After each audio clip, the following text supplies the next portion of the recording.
Okei, ekan tästä iPadilta niin musiikista kans just Peikis Turner. Siellä laitetaan virta päälle tähän soittimeen. Noin. Se Peikis Turner päälle. Sitten tosta song ja songlist padista. Ja sit täältä näin otat sen kappaleen, minkä haluat. Me otetaan nyt tää Twinkle Twinkle.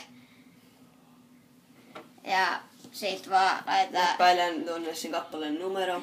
Ne. Ja sit niin laitetaan start.